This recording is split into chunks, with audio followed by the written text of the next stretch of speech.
माझा बाप्पा किती गोड दिसतो, माझा मोरया किती गोड दिसतो.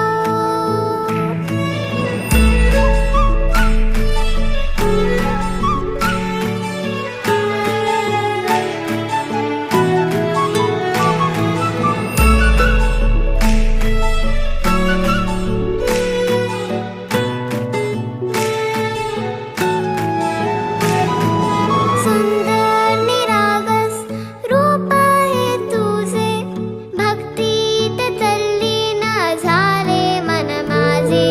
सुंदर निरागस हे रूप तुझे, भक्तीत तल्लीन झाले मन माझे.